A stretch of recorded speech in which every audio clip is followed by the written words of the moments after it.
अगला जो सवाल है वो ये है कि सुबह की अजान तक सहरी हम कर सकते हैं या नहीं कर सकते। यानी जब बंदा सहरी कर रहा हो और सुबह की अजान हो जाए तो वो अजान के दरमियान हम कुछ खा पी सकते हैं या नहीं खा पी सकते। ये जब हम छोटे होते थे उस वक्त भी ये बड़ा मशहूर था और बहुत से लोगों में ये मशहूर है कि आप जब रोज़ा सहरी कर रहे हों और फिर नमाज के लिए अजान दे दी जाए सुबह की, तो आप फिर उस वक्त भी खा पी सकते हैं जब तक कि अजान ख़त्म ना हो। और कई कई उलमा भी इस तरह का फतवा सादिर करते हैं। और वो सुन्ने अबी दाऊद की एक रवायत है जिसका नंबर है 2350। वो रवायत ये है कि हज़रत नबी अकरम सल्लल्लाहु ताला अलैहि वसल्लम ने इरशाद फरमाया कि जब तुम में से कोई एक बंदा खाना खा रहा हो और फिर अचानक अजान हो जाए और अजान होते हुए उसने एक बर्तन पकड़ा हुआ है जिससे वो खा रहा है, तो नबी करीम अलैहि सल्लम ने फरमाया कि अजान होते हुए भी वो अपनी हाजत उससे पूरी कर सकता है। इस हदीस से बहुत से लोगों ने ये मसाला निकाल लिया, ये बात निकाल ली कि सहरी करते वक्त अगर अजान हो जाए तो अजान ख़त्म होने तक हम खा पी सकते हैं। बिल्कुल बात ऐसे नहीं है। क्यों? क्योंकि ये जो हदीस है ये आम रोज़मर्रा रूटीन के मुताबिक अगर आप कुछ खा पी रहे हैं और फिर अजान हो गई है तो फिर आप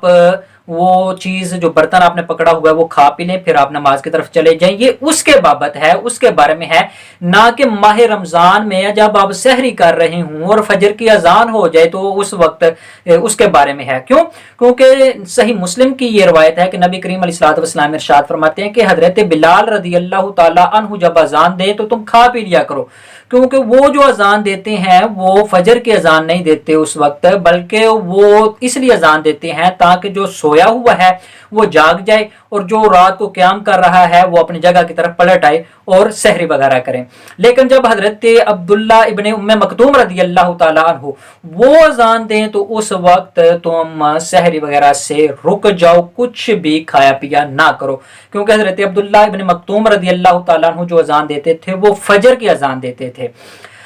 अब अल्लाह तबारक व तआला का जो प्यारा कुरान करीम है, कलाम है, उसमें भी नबी करीम अलैहिस्सलातु वस्सलाम पर जो कलाम पाक उतरा है उसमें भी यही है कि खाओ पियो हत्ता कि सफ़ेद धागा स्याह धागे से फजर से मुमताज हो जाए। इससे भी वाज़ेह होता है कि जब तक फजर फूट नहीं पड़ती आपने सिर्फ उस वक्त तक खाना है, और अजान उस वक्त होती है जब फजर फूट पड़ती है और फजर का टाइम शुरू हो जाता है। लिहाजा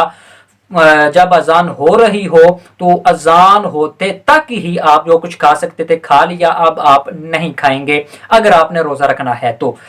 हाँ, अगर आपने क्या नाम है एक नवाला लिया हुआ है और वो नीचे जा रहा है और अजान शुरू हो गई है तो वो आप नीचे कर रहे हैं। आपने पानी पिया, अगर वो मुंह में अभी ये नीचे जा रहा है तो वो नीचे कर लें, अगर मुंह में है तो आप उसकी कुल्ली कर दें। अगर हाथ में आपने कोई नवाला पकड़ा हुआ है या फिर आपने पानी पकड़ा हुआ है और अजान शुरू हो गई है, टाइम शुरू हो गया फजर का, तो फिर आप खाना पीना छोड़ दें। अब एक और चीज़ ये है कि क्या अजान अगर फजर का टाइम अगर शुरू नहीं हुआ और एक बंदे को पता है कि अजान जो है वो वक्त से पहले शुरू हो गई है तो उसके बारे में क्या हुक्म है? तो उसके बारे में मुफ्तियान कराम का ये हुक्म है कि अगर उसको ये यकीनी तौर पर मालूम है कि अभी फजर का टाइम शुरू नहीं हुआ और इसने पहले अजान शुरू कर दिया है तो वो खा पी सकता है जब तक कि फजर का टाइम शुरू ना हो। लेकिन उमूमी तौर पर हम आजकल जो है सोशल मीडिया का दौर है, हर एक के पास एप्लीकेशन है, कैलेंडर्स हैं, तो लिहाजा आप देख लें कि एग्जैक्ट टाइम क्या है, एग्जैक्ट टाइम के मुताबिक आप अपना रोज़ा जो है इफ्तार किया करें और सहरी किया करें। कई लोग जो हैं ये गैर मुकल्लिदीन की तरफ ये चीज़ मंसूब करते हैं, हालांकि मैंने एक दो खुद उनका स्कॉलर है उसको सुना है, वो कहते हैं उनका भी यही मौक़िफ़ है कि जब फजर की अजान शुरू हो जाए तो फिर खाना पीना छोड़ दिया जाए। कुछ लोगों का ये मौक़िफ़ है लेकिन वो गलती पर है, मैंने आपको बता दिया।